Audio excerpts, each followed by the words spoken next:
Hoje vamos fazer uma análise mais a fundo de um documento importante, a Constituição Apostólica Municificissimus Deus, do Papa Pio XII. Foi promulgada lá em 1950, sabe? Num momento histórico bem complexo, pós-guerra, mas também um período de muita devoção a Maria. Exatamente. E o ponto central desse documento é definir solenemente o dogma da Assunção de Nossa Senhora, a subida dela ao céu de corpo e alma. E é curioso, né? Porque isso vem depois da definição da Imaculada Conceição, quase 100 anos antes. Parece que uma coisa meio que puxou a outra, teologicamente. Sim, há uma conexão clara. E a nossa conversa hoje vai girar em torno da pergunta: por que e como a Igreja Católica decidiu formalizar essa crença como um dogma? Vamos ver os argumentos que o próprio documento usa. Perfeito. Então, vamos lá. O texto, logo de cara, diz que essa crença não apareceu do nada, tinha uma tradição longa. Como é que essa fé na Assunção se mostrava, assim, ao longo do tempo? Olha, o documento aponta algumas fontes importantes. Primeiro, a fé dos fiéis mesmo, e o ensinamento dos padres, dos bispos. Havia um entendimento quase intuitivo de que Maria, por ser imaculada, concebida sem o pecado original, ela não passaria pela corrupção do túmulo. Isso era visto como consequência do pecado, né? Então buscava-se uma certa harmonia nos privilégios dela. Se ela não teve o pecado, também não teria essa consequência da morte. Entendi. Uma lógica teológica baseada na Imaculada Conceição. E isso tinha reflexo prático na igreja? Tinha. E muito forte, principalmente na liturgia. As festas da Dormição ou Assunção de Maria são, assim, muito antigas, tanto no Oriente quanto aqui no Ocidente. Livros litúrgicos importantes, tipo o Sacramentário Gregoriano, as liturgias bizantinas, já traziam rezas, hinos falando que o corpo de Maria foi preservado, glorificado no céu, e ligavam isso à maternidade divina dela, à virgindade.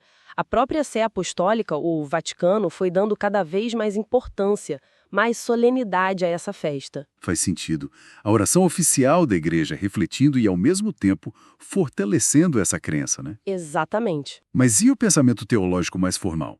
Quem desenvolveu esses argumentos? Aí entram os santos padres, os doutores da igreja.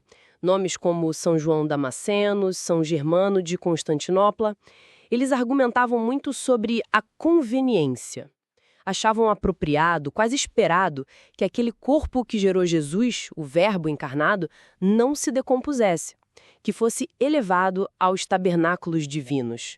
O corpo dela era visto como um santuário, sabe? Totalmente domicílio de Deus. Perceba essa linha de raciocínio, muito focada na dignidade única de Maria. E os teólogos que vieram depois, os escolásticos? Eles buscaram razões, digamos, mais sistemáticas. Sim, sim. Os escolásticos, como Santo Alberto Magno, São Tomás de Aquino, São Boaventura, eles foram buscar a razão teológica de forma mais explícita. Argumentavam com base na maternidade divina, claro, na santidade única de Maria, na união dela com Cristo, na obra da redenção e até no amor de filho que Jesus teria por sua mãe. Tem até um argumento curioso de São Bernardino de Sena.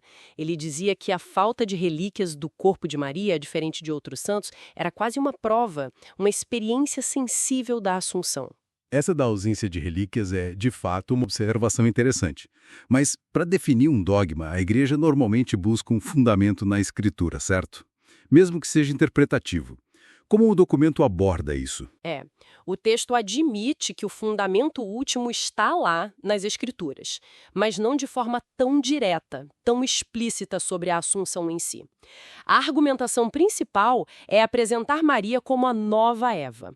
Ela está unida de forma inseparável ao novo Adão, que é Cristo, na luta contra o pecado e a morte, e na vitória final. Ah, entendi a ligação. Isso. Então, se a ressurreição de Cristo foi o ponto alto da vitória dele, a assunção de Maria seria a participação plena dela nessa mesma vitória. Ela seria preservada da corrupção, que é a consequência do pecado. A união dela com Cristo seria tão profunda que seria quase impossível, teologicamente, pensar nela separada dele em corpo e alma depois da vida aqui na Terra. Certo. Então, foi essa combinação, fé popular, liturgia, os padres da igreja, a teologia escolástica e essa interpretação da Escritura. Tudo isso junto formou a base para a definição formal. Exatamente. O documento até narra o processo final. Foram décadas, séculos de pedidos de fiéis, do clero, de bispos, e aí culminou com a consulta formal que Pio XII fez a todos os bispos do mundo em 1946, com a Carta Dei Parae Virgens Maria. E a resposta foi assim, quase unânime. Confirmou que a assunção corpórea era uma crença universal, ensinada como parte da fé revelada. Isso deu a segurança para a proclamação solene. E como ficou a definição exata do dogma? A frase final. O ponto alto do documento é essa definição bem solene. Pronunciamos, declaramos e definimos ser dogma divinamente revelado, que é a Imaculada Mãe de Deus, a sempre Virgem Maria, terminado o curso da vida terrestre, foi assunta em corpo e alma à glória celestial. E essa expressão, terminado o curso da vida terrestre, é interessante. Ela é cuidadosa, deixa em aberto se Maria morreu antes ou se foi um estado de dormição. Entendi. Além da definição em si, o documento expressa alguma esperança, algum propósito maior para essa proclamação? Sim, expressa. A esperança era que o dogma fortalecesse a devoção a Maria, claro, mas também que servisse como um lembrete importante, um lembrete do valor transcendente da vida humana, que é orientada para Deus, sabe? Um contraponto a visões muito materialistas do mundo. Faz sentido. E isso, na verdade, deixa uma questão interessante para a gente pensar, que não está detalhada no texto, mas surge dele.